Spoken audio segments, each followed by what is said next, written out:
Bismillahirrahmanirrahim. Assalamualaikum warahmatullahi wabarakatuh. Alhamdulillah, hari ini kita akan mulai belajar kembali, yaitu pelajaran bahasa Indonesia. Adapun pelajaran bahasa Indonesia kali ini, kita akan belajar tentang pertumbuhan dan perkembangan makhluk hidup. Dan sebelum Ibu lanjutkan lagi, maka jangan lupa kita berdoa terlebih dahulu. Rabbi zidni ilman warzuqni fahman. Allahumma inni as'aluka ilman nafi'an wa rizqan thayyiban wa amalan mutaqabbala. Allahumma inni as'aluka al-huda wat tuqa wal afafa wal ghina. Baik, anak-anak, pertumbuhan dan perkembangan makhluk hidup. Pelajaran 1 Bahasa Indonesia. Tujuan pembelajarannya kali ini adalah diharapkan kalian mampu mengetahui kosakata yang baku.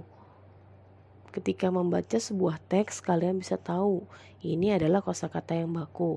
Dan diharapkan kalian bisa menceritakan kembali secara lisan atau paling tidak merangkum apa yang telah kalian baca, gitu ya. Nah, untuk selanjutnya kalian juga diharapkan nanti bisa mengetahui penggunaan dalam huruf kapital. Huruf kapital itu digunakan untuk apa saja. Seperti itu tujuan pembelajarannya ya. Nah, langsung saja kita simak teks bacaan tentang ciri-ciri makhluk hidup. Nah, ketika di sains kita sudah belajar ya, baru 2 poin tentang ciri-ciri makhluk hidup. Di bahasa Indonesia, di sini disebutkan juga di dalam sebuah cerita ciri-ciri makhluk hidup. Kita baca ya, setiap hari kita melihat manusia, hewan, dan tumbuhan. Mereka itu disebut makhluk hidup. Ya, manusia, hewan, dan tumbuhan disebut makhluk hidup. Apakah kamu mempunyai tanaman bunga atau tanaman yang ditanam dalam pot di rumah? Ya, tanaman tidak. Nah, selanjutnya apakah kamu memelihara kucing, kelinci, anjing, atau binatang kesayangan lain di rumah? Nah, tentunya kalau untuk kita anjing tidak ada ya. Setiap hari kamu pasti menyiram tanaman dan memberi makan hewan peliharaanmu, bukan? Nah, itulah salah satu bukti bahwa makhluk hidup itu membutuhkan makanan dan air untuk hidup. Tanaman diberikan air, diberikan pupuk, ya, lalu diberikan sinar matahari. Makanan diolah di dalam tubuh makhluk hidup menjadi sumber energi. Jadi sumber energi itu adalah tenaga ya. Energi yang dihasilkan digunakan untuk tumbuh menjadi besar, tinggi, lebar, lebat, dan sebagainya. Jadi energi atau tenaga itu dihasilkannya atau digunakan untuk apa? Dia bisa tumbuh besar, tinggi, lebar, lebat, dan sebagainya. Tanpa makan dan minum, makhluk hidup akan lemas, lapar ya, bahkan mati. Manusia diberi oleh Allah paru-paru untuk bernafas. Daun yang lebat sangat dibutuhkan tumbuhan untuk bernafas karena udara keluar dan masuk lewat stomata ya. Stomata itu apa, Bu? Stomata itu pori-pori kecil yang terdapat pada tumbuhan. Itu stomata ya. Nah, ini gambarnya seperti ini. Ya, ini stomata ya. Jadi ada pori-pori kecil yang terdapat pada tumbuhan itu untuk keluar masuknya pernafasan pada tumbuhan. Kalau kita bisa melalui hidung dan mulut. Nah, kalau tumbuhan melalui stomata. Berbeda dengan manusia dan tumbuhan, alat bernapas hewan tidak sama. Ada hewan yang bernafas menggunakan paru-paru, ada juga yang menggunakan insang atau kulitnya. Selanjutnya, makhluk hidup juga membutuhkan tempat hidup. Tempat hidup sangat penting bagi makhluk hidup. Jadi butuh tempat hidup. Tempat hidup itu sama artinya dengan habitat. Jadi habitat itu apa? Tempat hidup makhluk hidup atau tempat tinggal makhluk hidup, itu habitat. Habitat itu ada 2, ada yang di air dan di darat. Habitat air seperti laut, sungai, danau, kolam, dan sebagainya. Contoh habitat darat yaitu hutan, gunung, gurun, dan sebagainya. Oke. Bacaan selanjutnya, setiap makhluk hidup dapat bergerak. Cara bergerak makhluk hidup berbeda-beda. Misalnya hewan. Hewan ada yang berpindah tempat dengan cara terbang. Ada juga yang merayap, melata, melompat, berenang, atau berjalan. Ini sudah kita bahas ya waktu sains dan ini ada di bahasa Indonesia juga. Oke, paragraf terakhir, setiap makhluk hidup pasti berkembang biak.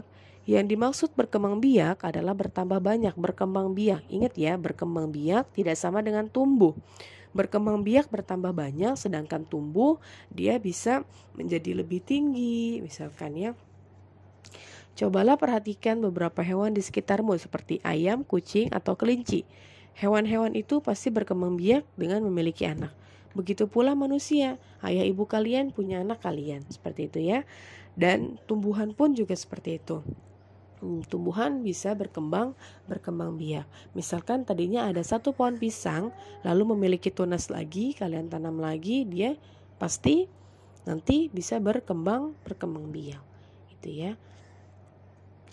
Oke, itulah tadi teks bacaan tentang ciri-ciri makhluk hidup. Selanjutnya kita akan belajar tentang tadi ibu katakan kata baku ya.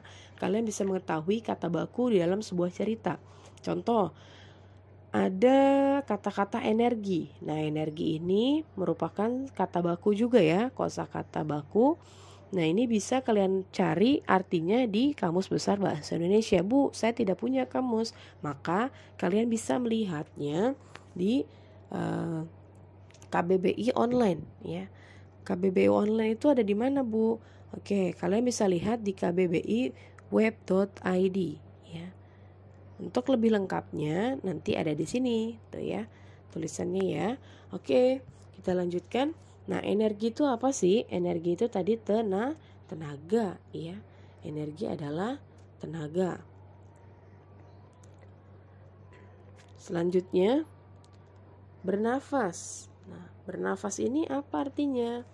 Yaitu menghirup oksigen. Nah, tentunya kita menghirup oksigen untuk manusia dan mengeluarkan karbon dioksida. Ya, mengeluarkan karbon dioksida. Kalau untuk manusia ya. Selanjutnya stomata. Nah, tadi stomata sudah dijelaskan oleh Ibu. Stomata itu tadi apa ya? Nah, stomata itu pori-pori kecil yang terdapat pada tumbuhan. Oke, Ibu ulang ya. Tadi energi Ibu katakan tenaga.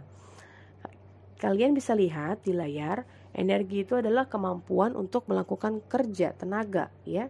Jadi kalau nggak punya tenaga, mampu nggak untuk melakukan suatu pekerjaan? Tidak mampu, Bu. Iya, maka dari itu energi kalau kalian nanti cari di Kamus Besar Bahasa Indonesia, maka secara lengkapnya adalah kemampuan untuk melakukan kerja. Sedangkan bernafas itu artinya adalah menghisap dan mengeluarkan nafas. Kalau tadi manusia menghirupnya oksigen, mengeluarkan karbon dioksida, tapi kalau tumbuhan berbeda. Tumbuhan itu menghirupnya karbon dioksida, tapi dia mengeluarkan oksigen untuk manusia, gitu ya. Nah, maka dari itu bernafas kita artikan, kita cari di Kamus Besar Bahasa Indonesia, itu artinya adalah menghisap dan mengeluarkan nafas. Menghisap dan mengeluarkan nafas. Itu arti dari bernafas ya. Stomata. Stomata adalah pori-pori kecil yang terdapat pada tumbuhan. Oke, selanjutnya insang. Insang adalah alat bernafas pada ikan. Nah, insang ini alat bernafas pada ikan. Selanjutnya habitat. Habitat adalah tempat makhluk hidup tinggal dan berkembang biak. Nah, dia tempat tinggal makhluk hidup, tempat makhluk hidup tinggal dan berkembang biak. Nah, itu habitat. Selanjutnya melata. Melata ini bergeraknya dengan cara apa sih? Bergerak menggunakan otot perut, itu artinya ya. Dan terakhir berkembang biak. Tadi berkembang biak artinya adalah bertambah banyak, gitu ya. Oke. Nah, selanjutnya kalian perlu ketahui tentang paragraf ya. Nah, paragraf di dalam cerita ciri-ciri makhluk hidup itu ada 5 paragraf. Mana sih yang dikatakan paragraf? Nah, ini. Paragraf ini menjorok ke dalam. Ya, agak masuk ke dalam. Ada dikasih spasi, ya, spasi atau jarak. Nah, setiap kata-kata yang tulisannya agak masuk ke dalam seperti yang Ibu tunjukkan ini, maka ini disebut paragraf. Ini paragraf 1. Lalu ini paragraf kedua, dan ini paragraf ketiga, dan ini paragraf keempat, dan terakhir adalah paragraf kelima. Jadi di dalam cerita ciri-ciri makhluk hidup ada 5 paragraf. Sekarang kalian sudah tahu ya tambahan tentang paragraf. Jadi tidak ada alasan lagi untuk kalian tidak mengetahui apa sih paragraf gitu ya. Oke, kita lanjutkan. Selanjutnya kalian akan belajar tentang huruf kapital. Tadi di sebuah tulisan atau bacaan yang tadi kita telah lihat tentang ciri-ciri makhluk hidup, pasti ada huruf kapital yang digunakan. Lalu huruf kapital itu digunakan untuk apa aja sih? Oke, pertama awal kalimat. Awal kalimat pasti menggunakan huruf kapital. Selanjutnya nama orang, Andi, Abdullah, ya, Aimar. Nah, itu nama orang menggunakan huruf kapital. Selanjutnya nama tempat, Jakarta, ya. Selanjutnya Purwokerto, Yogyakarta, itu nama tempat menggunakan huruf kapital. Selanjutnya nama kota. Nama kota tadi ya, Jakarta termasuk nama kota juga ya. Lalu tadi Yogyakarta, Medan, nah itu termasuk nama kota. Selanjutnya nama agama, Islam, Kristen, itu huruf awalnya pasti huruf kapital ya. Nama bahasa misalkan bahasa Indonesia. Nah itu Indonesianya, huruf I-nya menggunakan huruf kapital. Selanjutnya nama bangsa, bangsa Indonesia gitu ya. Nah I-nya juga huruf kapital atau huruf besar ya. Nama negara, oke, negara Amerika, negara Indonesia, negara Jazirah Arab ya. Nah itu huruf Indonesia, pada kata huruf Indonesia I-nya itu menggunakan kapital. Amerika huruf A-nya menggunakan kapital karena merupakan nama negara. Selanjutnya nama jalan, misalkan Jalan Pangeran Diponegoro ya. Itu Pangeran Diponegoro itu kan nama jalan, maka huruf P-nya besar dan huruf D-nya besar. Misalkan lagi nama jalan lain, jalan misalkan Jalan Raya Pos Pengumben. Nah, Jalan Raya Pos Pengumben itu menggunakan huruf kapital awalannya ya. Gitu. Jadi Pos Pengumben P-nya kapital, Pengumben P-nya juga kapital. Itu seperti itu. Dan terakhir menggunakan nama bulan. Nah, nama bulan ini juga digunakan biasanya awalnya menggunakan huruf kapital. Januari, J-nya kapital, Februari, F-nya kapital, dan seterusnya. Oke, seperti itu ya. Baiklah, kita sudah sampai pada materi akhir, yaitu tentang huruf kapital. Mudah-mudahan kalian bisa memahaminya dengan baik, dan Allah mudahkan untuk memahaminya. Kita cukupkan materi ini, kita tutup dengan doa kafaratul majlis. Subhanaka Allahumma wa bihamdika asyhadu an la ilaha illa anta astaghfiruka wa atubu ilaik. Wassalamualaikum warahmatullahi wabarakatuh.